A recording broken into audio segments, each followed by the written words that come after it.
अशा पद्धतीने तुम्ही नक्की वांगं ग्रेव्ही टाईप वांगं करून बघा. तुम्हाला कसे वाटते ते कमेंट बॉक्समध्ये सांगा. आणि तुम्ही आमच्या रेसिपीला लाईक करा, शेअर करा, सबस्क्राईब करा. Welcome to Arnavi Pranjal's kitchen. आज आपण भरलेलं वांगं बनवणार आहोत. त्याला आपण थोडीशी ग्रेव्ही पण ठेवणार आहे वांग्याला. त्यासाठी ते लागणारे साहित्य घेतलेलं आहे बघा. ते वांगी घेतलेले आहेत मी, चिरून घेतले आहेत बघा. अशा पद्धतीने वांगी असे 2 काप केलेत बघा. आणि देठ थोडंसं कापलं, याचे काटे पण काढून घेतलेले आहेत. एक 7 वांगी घेतलेली आहेत मी इथे.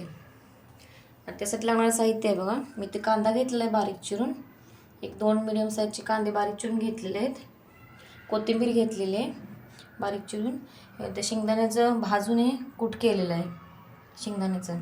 इथे लसूण आणि खोबरं घेतलेलं आहे, बारीक करून घेतलेलं आहे. इथे मी तिखट घेतलेलं आपला घरगुती तिखट घेतलेलं आहे, कांदा लसूण मसाला. आणि इथं चवीनुसार मीठ आहे आणि तेल. आता आपण याच्यासाठी काय करणार आहे, वांगं भरण्यासाठी मसाला बनवून घेणार आहे. इथे मी कांदा घेतलेला आहे चिरून.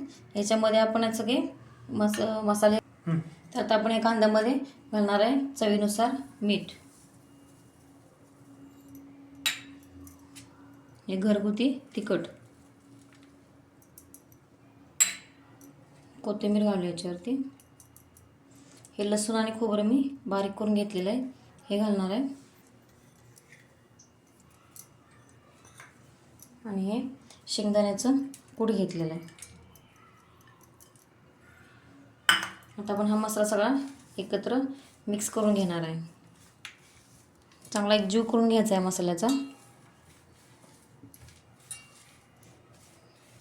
इथे बघा अशा पद्धतीने मी हा मसाला सगळा एकजीव करून घेतलेला आहे बघा. असं चोळून घेतलेला आहे, म्हणजे कसा मसाला ओलसर होतोय बघा. चांगलं बाइंडिंग आलेलं आहे मसाल्याला, म्हणजे सुका नाही झालेला बघा. असा कसा मुटका होतो याचा. आता आपण हा मसाला काय करणार आहे, या वांग्यामध्ये भरून घेणार आहे. मी वांगी तर पाण्यामध्ये टाकलेली चिरून, म्हणजे काळे पडत नाहीत वांगी. त्याच्यातली पाणी निथळून आपण वांग्यातील याच्यामध्ये भरून घेऊया. छान असे दाबून ही वांगी भरून घ्यायची.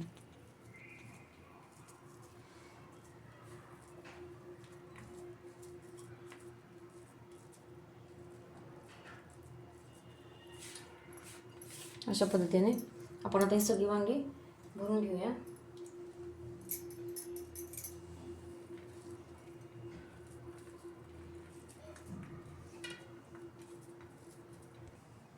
इथे बघा अशा पद्धतीने मी वांगी भरून घेतले आहेत बघा.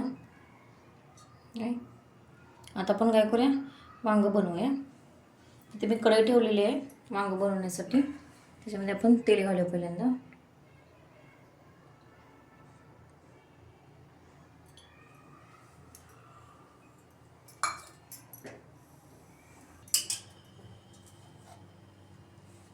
इथे बघा तेल गरम झालेलं आहे. आता आपला शिल्लक मसाला आहे जो, तो आपण काय करणार आहे, तेलामध्ये टाकणार आहे. शिल्लक राहिलेला सगळा मसाला आपण तेलामध्ये परतून घ्यायचा आहे.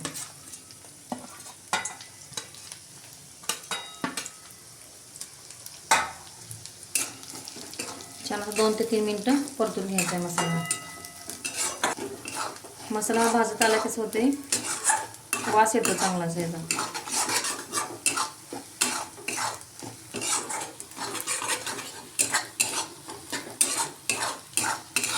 इथे बघा 2 ते 3 मिनिटं हा मसाला चांगला परतून घेतलेला आहे. आता आपण काय करणार आहे, याच्यामध्ये भरून घेतलेली वांगी घालणार आहे.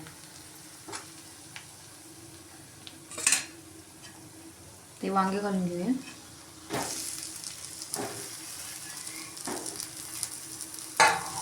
ते वांगे मसाल्यामध्ये छान परतून घेऊया आपण.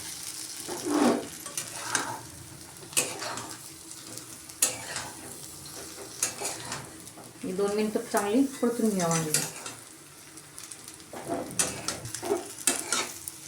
2 मिनिटं हे वांगं मी परतून घेतलेलं आहे. मग जास्त वेळ पण परतू नका, नाहीतर वांगं पण शिजणार नाही. आता आपण याच्यामध्ये गरम केलेलं पाणी घालणार आहे बघा. इकडे मी पाणी गरम करून घेतलेलं आहे. आपण पाणी घालूया.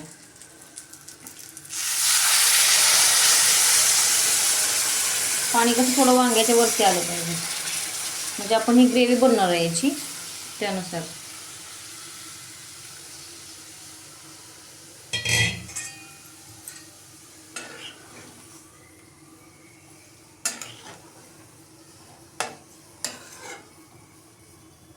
पाणी ओतलेलं आहे याच्यामध्ये. वांग्याच्या वरती थोडंसं पाणी. आता त्याला उकळी आलेली आहे बघा छान. आता आपण गॅस बारीक करूया आणि याच्यावरती आपण झाकून ठेवणार आहे.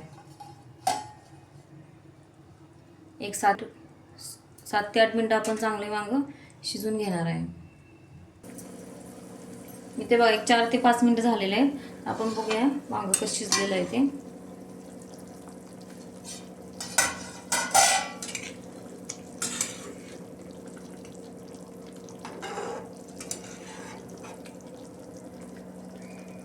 अजून वांग जरा कच्चं आहे. अजून 4 ते 5 मिनटं अजून शिजवून घेणार आहे. इथे बघा अजून 4 ते 5 मिनिट झालेले आहेत. आता आपण बघूया वांग कसं शिजले ते.